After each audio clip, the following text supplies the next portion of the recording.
Shalom, irmãos, que o Eterno abençoe a todos. Graças ao Eterno, mais uma oportunidade que nós temos de estarmos na sua presença, aprendendo um pouco mais da sua palavra, aprendendo um pouco mais da sua Torá. Irmãos, nessa oportunidade nós vamos estar falando mais um pouco sobre escatologia. Na verdade, eu vou estar desconstruindo uma fala de um pré-tribulacionista. É lógico que eu não vou citar o nome aqui para evitar problemas, né? Porque tudo hoje em dia dá processo. Enfim, a gente vai estar desconstruindo essa fala errônea, essa fala herética sobre um texto de Apocalipse capítulo 13, versículo 7. Esses pré-tribulacionistas, irmãos, eles se apegam no grego e, na verdade, irmãos, o grego ele traz muita confusão. Nós não precisamos estudar grego para entender o plano de salvação que a Bíblia apresenta. Nós não precisamos estudar o grego, irmão, para entender escatologia, ok? Nós precisamos 1.000.000 de vezes mais estudar as festas bíblicas, estudar a Torá. A Torá é um livro escatológico, ok? E escatologia é praticamente o estudo que a gente mais fala aqui no canal, é um dos estudos que eu mais gosto, porque a Torá é um livro escatológico, Yeshua falou de escatologia, Paulo, enfim.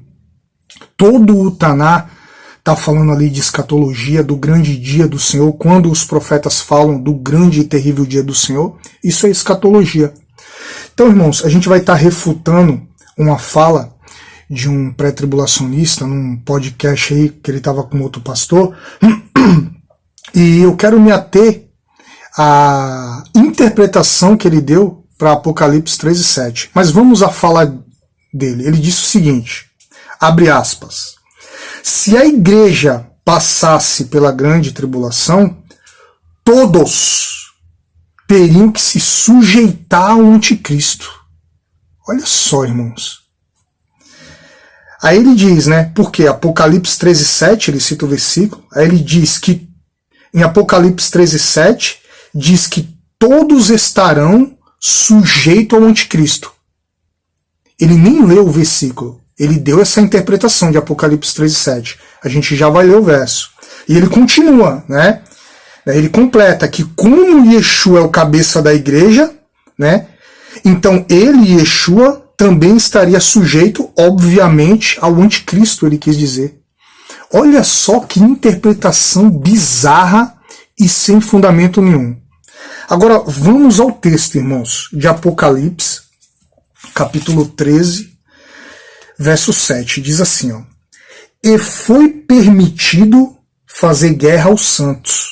Né? Em outras versões diz, e foi-lhe concedido o poder, né, para fazer guerra aos santos e vencê-los.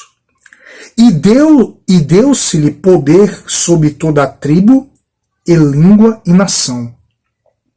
Com certeza a interpretação dele do versículo é tão completa, é tão falha, mas ele quis dizer dessa primeira parte, ó, e foi-lhe permitido fazer guerra aos santos.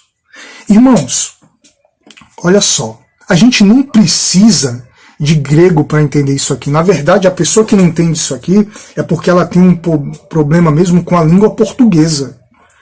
E foi-lhe permitido fazer guerra aos santos e vencê-los.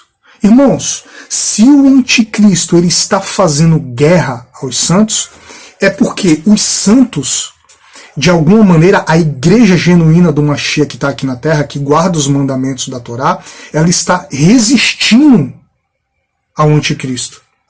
Logo, ela não está sujeita ao anticristo. Quem está sujeito ao anticristo são aqueles que já receberam a marca da besta.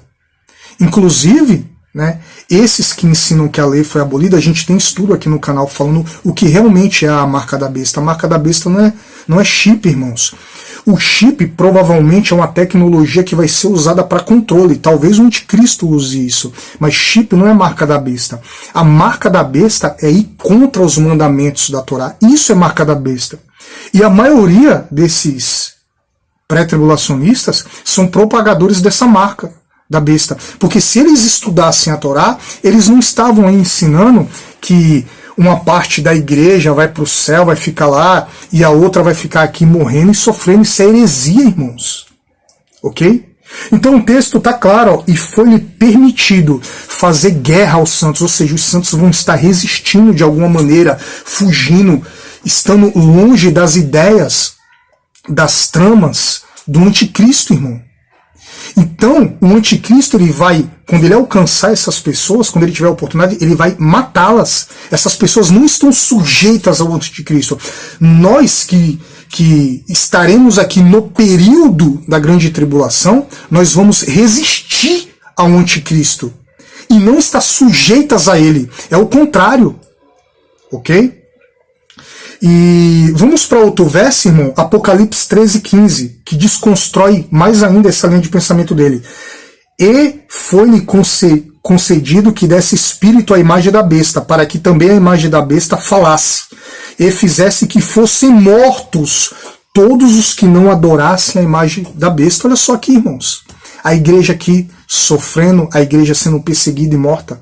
Vou repetir, quem vai estar sujeito são vocês que ensinam contra a lei, contra a Torá do Eterno. Vocês, né, que já estão aí dentro desse mistério, né, da iniquidade, que é ensinar contra a lei de Deus, ensinar contra a Torá e ensinar essas heresias que você vem falando há anos. Vamos ler mais aqui Apocalipse 7:13. E um dos anciãos falou dizendo: estes que estão vestidos de vestes brancas, quem são? E de onde vieram? E eu disse-lhes: Senhor, tu sabes. E ele disse: esses são os que vieram da grande tribulação e lavaram as suas vestes e as branquearam no sangue do Cordeiro. Então tá aqui, irmãos, né, a desconstrução dessa fala de Apocalipse 13:7, né, que diz que todos estarão sujeitos ao anticristo. Não, isso é mentira, isso não existe, isso é antibíblico, isso é heresia. A igreja vai ser perseguida, vai ser morta, muitos aqui vão ser mortos, né, outros não, vão ficar vivos até o arrebatamento. Vamos voltar provavelmente a ser a igreja das cavernas, a ser a igreja das montanhas, a igreja das matas. Nós vamos ter que fugir, irmão, mas nós vamos resistir até o fim, ok, irmãos? Então, está aqui, irmãos, esse vídeo refutando a fala desse pré-tribulacionista, e já vai servir para outros também, pré-tribulacionista que tem esse conceito herético, né?